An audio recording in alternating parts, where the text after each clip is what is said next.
there everyone, and welcome back once again to Richard's Toy Room. As you can see today, again, we have another model kit review to do. So let's get on with it.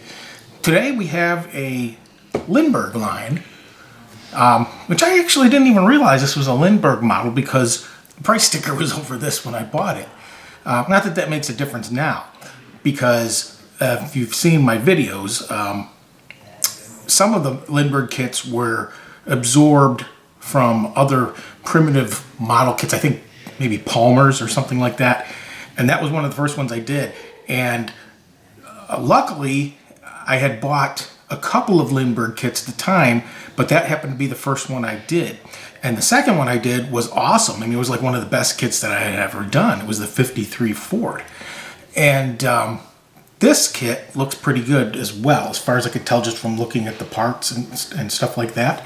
Now, I don't know if this was originally a Lindberg kit or if this was some other thing that now Round 2 has just decided to slap Lindberg on, but just looking at it, it looks like this should be a pretty decent kit as far as I can tell. This is the 67 Oldsmobile 442 Cutlass Supreme, and one of the best parts is now made in the USA again. So let's hope that's a trend and we can get all those model kits back made here. I mean, if they're going to charge $30 for a friggin' model kit, I don't see why they can't make it here instead of friggin' China. So anyway, another interesting thing about this, it's almost like a deluxe kit. I mean, if you take the box as a guide for that. I don't normally show the bottom of the box, but look at this. I mean, it's like painted, not painted, but you know, I mean, it's got like a design on the actual outside, you know, gray on the inside, and the bottom also has color photos and information of the vehicle. That's kind of shocking to me. I saw that when I opened the box. As far as the box here, it says it includes the Cartograph quality decals, so there's not that many of them, but you know, they're you'll see them in a minute. But the side of the box is sort of like the bottom there, and you get that picture on that side, and of course the ends are nothing to see really. So here's the instruction sheet, and really there ain't a whole lot to it.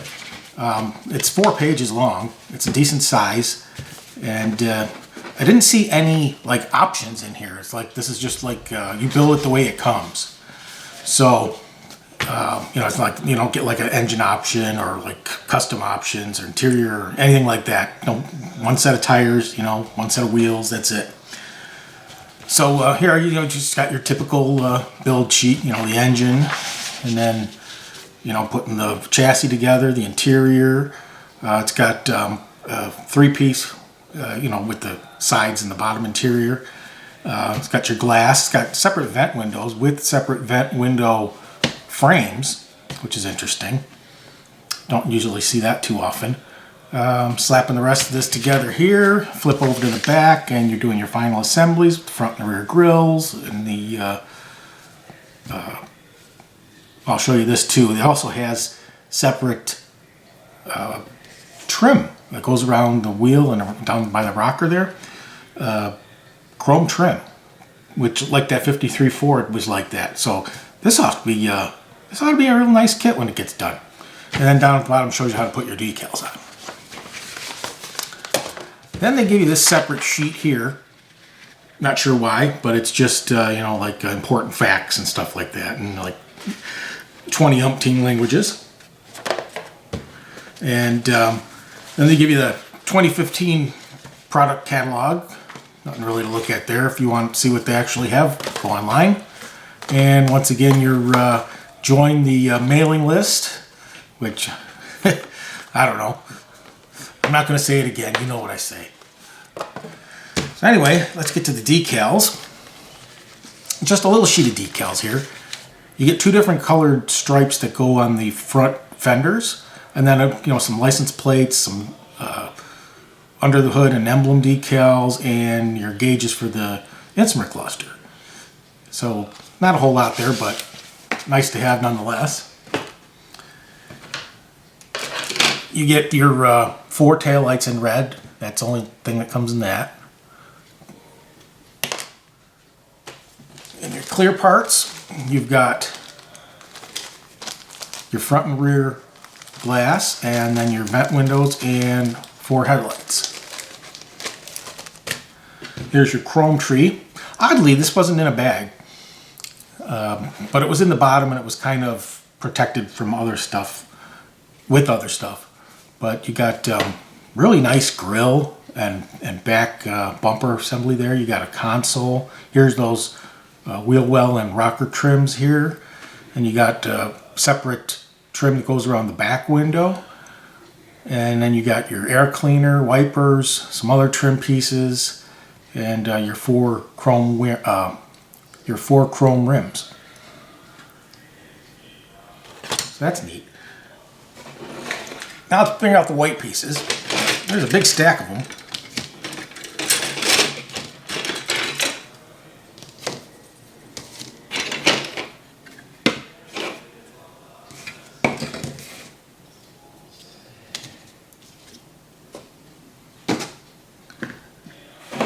Before that, we'll look at the tires real quick. You get 4 solid rubber tires. They're branded Firestone and they have like a bias ply tread on them. Black wall on both sides. Oh, I don't know if you could see that, but I was playing around earlier to see if I could paint a little white wall in one of them rings with a gel pen. I don't know if this should. I'm going to look on and see if these came with white walls or not. If not, I'll just wash that off. Or I could just put it on the inside, I wouldn't see it. But I just was playing around there. So here's all your white parts. The weird thing I thought about this kit was how the shape of all the trees are kind of small. I'm wondering if that's a throwback to the original manufacturer, and maybe the box that this came in was quite smaller than your typical box of today, and that's why they are on these small trees. Now, I couldn't tell you which manufacturer that was, but if it was, they did a pretty good job because everything looks really nice. Here's your chassis, a lot of detail underneath there. Here's your engine and a couple of small parts. I'm assuming those are probably for the rims. Here you got your interior textured carpet, you got a dash, a pretty nice looking dash there. And your rear seat, I think. Yeah, because the front seats are buckets. Here's the front seats, 2 pieces each. Your very, very deeply detailed door panels, those should look nice. Part of the console, steering wheel.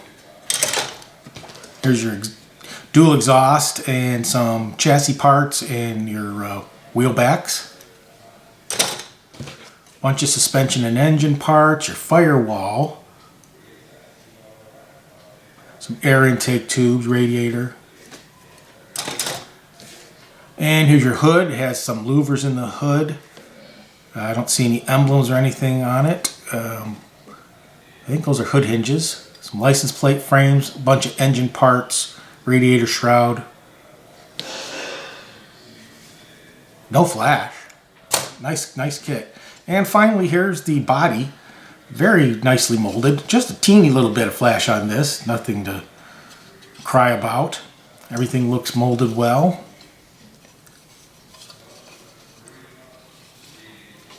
It's got your Fender Wells molded in to the front there, the inner wheel Fender Wells. Inset window in the rear. I do see one tiny little defect, I think, and unless that's actually part of the car. There's a little bump in the middle here, but that might actually be like maybe where the trim goes together on the actual car. I'll have to double check and make sure that's not a defect in the plastic, or if that's supposed to be there. I don't see any emblems on the car at all. There is a 442 emblem up here, but I know they give you decals for those. But that's about it. Oh, there's one on the back too, and a Oldsmobile emblem in the center of the trunk. So there you go.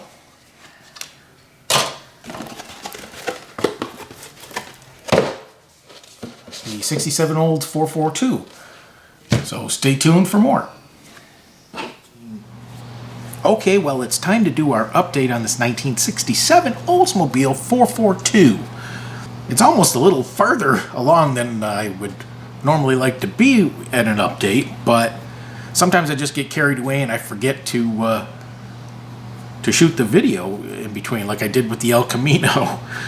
But actually, this so far has been a really good kit. My paint came out really nice on it, so I'm even more happy with it. I mean, at this point, I would highly recommend this kit, but I still have a lot of pieces left to put on. I messed up a little bit on this, doing the chrome trim around the window areas and stuff. My hand slipped and I made a couple of boo-boos. I tried to get them off, but hopefully it's not too bad, but you might notice it. Either way, a few things I did notice, and the first thing is the paint chart in the instruction manual is wrong. It gives paint colors for things that are incorrect. I happened to stumble upon a website that was dedicated to the 442, and this person took the time to go and find out all the little minute details of things that colors that things are supposed to be, like right down to like what color are the bolts that go in the valve covers, for example, something like that. And so I found a lot of information there on what things should have been painted, and when I looked back at the chart in the manual, they were wrong. So I went by my looked up information online. I mean, wrong is a relative term. I mean, if you're trying to do it, right by the book, like the actual car, this is incorrect. But, it's your model, so you can do what you want. I mean, it's still going to look good as long as you do a good job.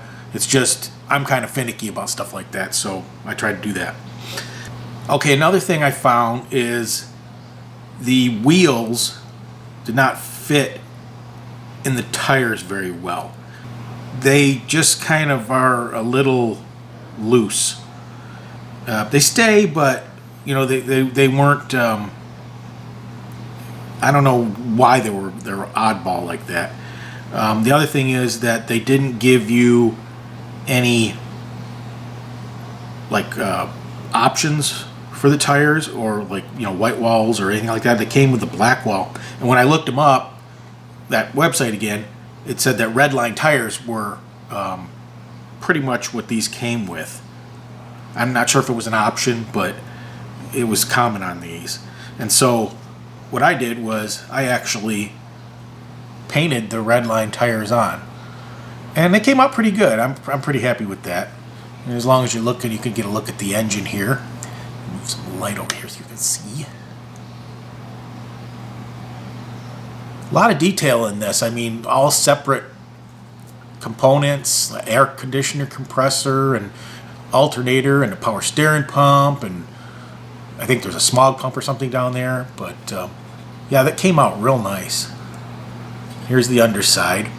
Now, my guide said that this brace was painted like a metal color and not black, so that's why I did that. And then the straps on the gas tank were black, but the gas tank was not, so that's why I did it like that, for example. I mean, I didn't go crazy under here, but the very, very nice kit so far. I mean, here's the interior.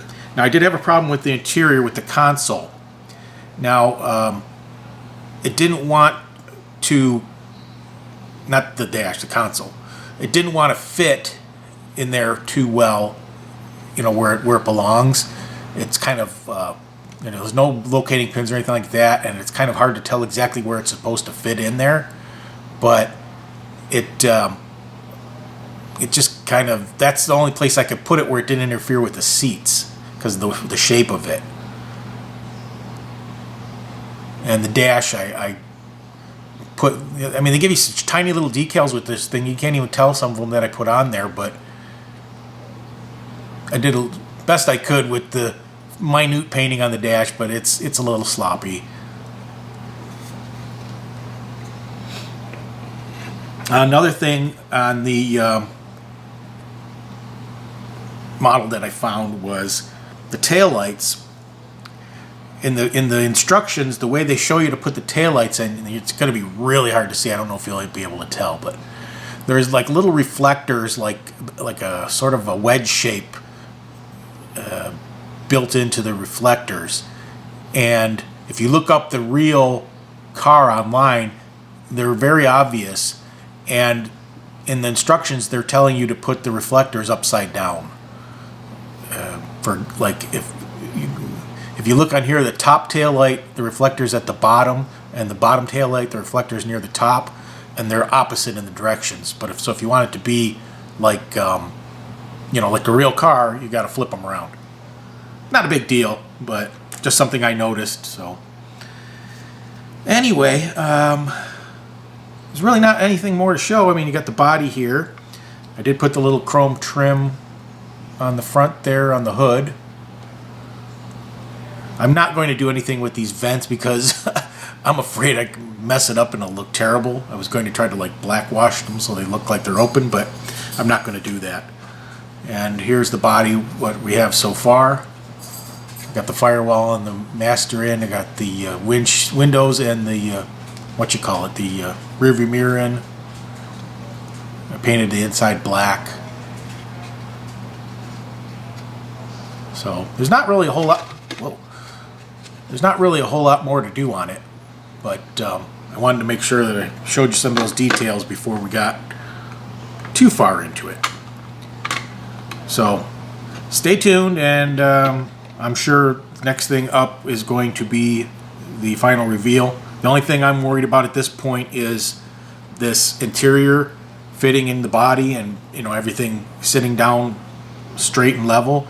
That's always well, it's not always an issue, but it's always a potential problem. And I did notice, now that I'm thinking about it, one thing I forgot to write down. There's two little, move this back so you can see what I'm talking about. On the interior here, there's two little tabs have holes in them. And these holes are supposed to match up with two little pins on the inside underneath of this deck. But when I go to put it in, they don't line up right. So I shaved them off, and hopefully that's not going to cause an issue. But I didn't want it to because otherwise it was just hitting them and it wouldn't go up flush. But they would not line up to go into the holes properly. And now I don't think I did anything wrong because I even tried it before I had anything in here with the glass or anything, and it didn't line up right when I did put them in the holes. So I'm going with what I feel is probably more correct than what was engineered there. So anyway, just stay tuned, and we'll have the final reveal coming up next. Oh, I completely forgot. So I'm just throwing this in here. You won't see this in the rest of the video or in the on the turntable. I completely forgot to put this stupid little rear view mirror on. So I just wanted to show you what it looked like with the rear view mirror on there, and just be aware that you're not seeing it in the final reveal the way it's supposed to be. So just wanted to add that in there so you know what it looked like. And here we are with the final report before the turntable. So I'm actually very pleased with this model. I mean, except for a few stupid mistakes that I made, this model was probably one of the best ones I've done. Maybe the best one that I've done that I can think of. It was top notch. I mean, I highly recommend this kit. The only issue that I had was the front bumper, where it didn't seem to just want to fit in there right. I had to keep kind of trimming and shaving, and I think it might have something to do with the radiator support that the bumper attaches to and then attaches up into the front of the fenders and stuff there. Besides that, I mean, it was great. Even the decals went on good. The only one I had issue with was the little 442 emblems that go on the, well, the one that they put on the grill didn't seem to want to stick too well to the chrome there, and I lost it, so I had to throw it on the printer and print one out, and it's not as nice as the ones that were supplied, but I don't think anybody would notice unless I pointed it out. So anyway, yeah, no, this is a really nice kit.